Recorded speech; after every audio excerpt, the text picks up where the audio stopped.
విశ్వక్సేన్కి మీరు కథ ఏమని చెప్పారా? నేను కథ చెప్తానన్నాను, తను విన్నాడు అంతే. ఎందుకు కారణం ఏంటి?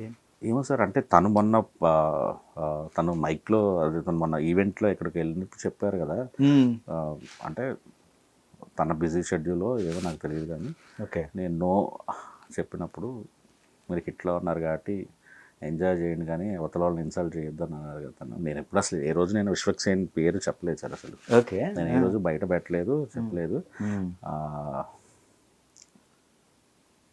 నేనేం చెప్తానంటే సార్, నేను అసలు మొన్న మహా టీవీ వాళ్ళు కూడా అడిగినప్పుడు సరే పక్క రోజు కాంట్రవర్షన్ నేను విశ్వక్సేన్ కాదని చెప్పిన అసలు.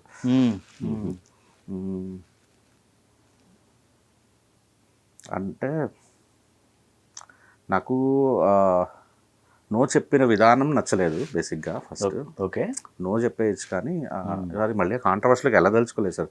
బిగినింగ్లోనే అసలు ఇద్దరి మధ్య నేను మాట్లాడలేదు. గీతా ఆర్ట్స్ నుంచి కాల్ వెళ్ళింది. ఓకే ఓకే గీతా ఆర్ట్స్ నుంచి కాల్ వెళ్ళింది. ఓకే ఓకే సో నాకు కాల్ వెళ్ళినప్పుడు ఇలా అన్నారండి, వేరే ఆప్షన్కి వెళ్ళిపోండి అని. నాకు వాళ్ళు మామూలుగా ఇండస్ట్రీలో ఎలా చెప్తారు, ఇలా చేసి వాళ్ళు ఏదన్నా అన్నా కొద్దిగా పాలిష్డ్ చేసి చెప్తారని నాకు ఉన్నది ఉన్నట్టు యాజ్ ఈజ్గా చెప్పేటప్పటికి ఇది చేసినాను. బట్ ఇట్స్ ఓకే, అంటే నాకు మంచిగా జరిగింది. అందులో నేను అర్థం చేసుకోగలను విశ్వక్సేన్ గారు ఎందుకు అని ఉంటారు అనేది. అదేలేండి, ఆయనకున్న స్టార్డమ్కో లేకపోతే స్టార్డమ్ కాదు, అసలు ఎందుకు నమ్మాలి. ఓకే ఉండొచ్చు తన ప్రయారిటీ లిస్ట్లో, నేను ఉండకపోవచ్చు కదా. నేను ఫైన్. ఓకే నేను కూడా అసలు తను అసలు ఏ రోజు ఇన్సల్ట్ చేయలేదు, ఒక మాట కూడా అనలేదు. నేను ఆనంద్ గురించి చెప్పాను యాక్చువల్లీ. ఆనంద్ నాకు ఎలా ఛాన్స్ ఇచ్చాడు ఆ రోజులు, ఇంతమంది ఎన్ని జరుగుతున్నా కూడా ఆనంద్ నన్ను నమ్మాడు. నేను కథ కూడా సక్రమంగా చెప్పలేదు ఆనంద్కి అసలు. అవునా? చాలా చాలా చాలా వర్స్ట్ చెప్తాను నేను కథ. అలాంటిది నన్ను నమ్మాడని చెప్పాను.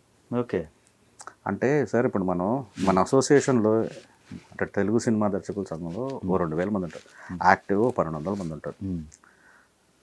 టాప్ 7 హీరోలు, సీనియర్ హీరోలు అందరిని వదిలేస్తే 10 మందో 15 మందో హీరోలు మిగులుతారు సార్. 1200 మందికి ఉండేది 10 మందో 15 మందో హీరోలు. కరెక్ట్. సో మనం అక్కడ చాలా ఆకలితో ఉంటాం. కొత్త వాళ్ళైనా ఫైన్, కానీ ఓ సినిమా ఫ్లాప్ కొట్టాం, ఓ సినిమా తేడా కొట్టాం, సినిమా ఫ్లాప్ అవడానికి 100 కారణాలు ఉంటాయి. డిటిఎస్లో లెవెల్స్ పోయినా కూడా సినిమా ఫ్లాప్ అయ్యే ఛాన్స్ ఉంటుంది. చాలా ఈజీగా రివ్యూస్ రాస్తారు కానీ అందరూ, లేకపోతే ఆడియన్స్ జడ్జ్ చేస్తారు కానీ మన చేతిలో డైరెక్టర్ అంత బాగా తీసినా జస్ట్ పోస్ట్లో జరిగిన మిస్టేక్స్తోనే సినిమా ఎగిరిపోయింది. కరెక్ట్. చాలా మంది టాలెంటెడ్ డైరెక్టర్ మణిరత్నం గారి 3 సినిమాలు పట్టింది సార్. 3 ఫ్లాపుల తర్వాత 4వ సినిమా హిట్ అయిన ఆయన. రైట్.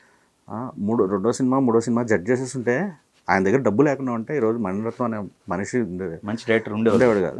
సో అట్లా ఒక ఫ్లాప్ తీసో లేకపోతే నాలాగా ఒక మిస్టేక్ ఒక ఫిలిం అంటే హృదయకాలం అనే సినిమా తీసో కొత్తగా వచ్చిన వాళ్ళు వీళ్ళు చాలా ఆకలి మీద ఉంటారు, పెయిన్ మీద ఉంటారు. రిజెక్షన్ రెస్పెక్టబుల్గా ఉంటే మంచిదని నేను ఫీల్ అవుతాను. ఓకే ఓకే ఓకే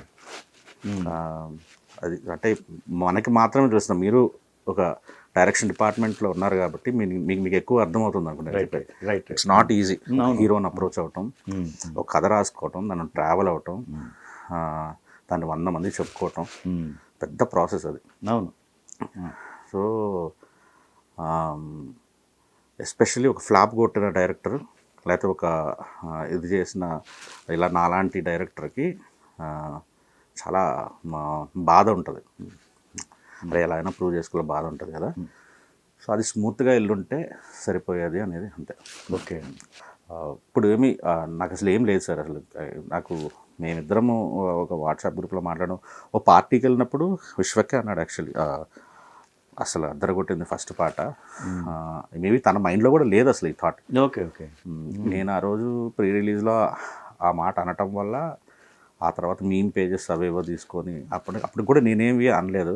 తను ఒక ట్వీట్ వేసి ఇలా అయింది, కానీ అనవసరంగా జరిగి ఉండకూడదు అనేది నేను ఫీల్ అవుతున్నా. బేబీ మీరు స్టార్ట్ చేసే ముందు సో ఇలాంటి వాతావరణం మధ్య, ఇలాంటి ప్రెషర్స్ మధ్య, అవమానాలు కావచ్చు, వీటన్నిటి మధ్య బేబీకి శ్రీకారం చుట్టారు. మీకు ఇంకోటి చెప్పడం అంటే విశ్వకి కూడా తెలియదు, నేను ఒకటి చెప్తా. విశ్వక్ ఫస్ట్ సినిమా వెళ్ళిపోమాకే. Okay, okay. అంతే కదా. ఈ నగరానికి ఏమైంది ముందు వెళ్ళిపోమాకే అని ఒక సినిమా చేసేద్దాం. ఆ సినిమా ట్రైలర్ చూసి నాకు విపరీతంగా నచ్చి దిల్ రాజు గారి దగ్గర హరి అని ఉంటారు, రైటర్ హరి, అది మన మహర్షి సినిమా స్టోరీ రైటర్. ఆయన నేను ఆ సినిమాని మోసుకెళ్ళి అరవింద్ గారికి, అంటే సినిమా అంటే ఆ న్యూస్ అరవింద్ గారికి, దిల్ రాజు గారికి, మాకు ఫస్ట్ సెన్సార్ సర్టిఫికేట్ రావడం మా థ్యాంక్స్ కార్డులు ఉంటాయి మాకు, నాకు, హరిది, మహేష్ కత్తిది.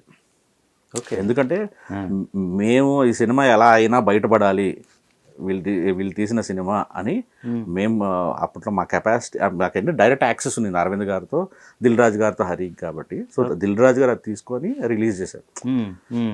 సో అంటే ముందు కూడా మా ఇద్దరి మధ్య అదేం లేదు, ఈ విషయం విశ్వకు కూడా తెలియదు. అది తీసుకోవడానికి మీరు కారణం? నేను తీసుకోలేదు సార్, నాకు ట్రైలర్ విపరీతంగా నచ్చేసింది సార్. ఓకే. ఆ సినిమా ఆగిపోయింది, ఆగిపోయి డైరెక్టర్ దగ్గర అసలు ₹1 కూడా లేదు ఇంకా. Okay, okay. దాన్ని ఎలాగోలా బయట వేయాలి అని జస్ట్ ట్రైలర్ నచ్చి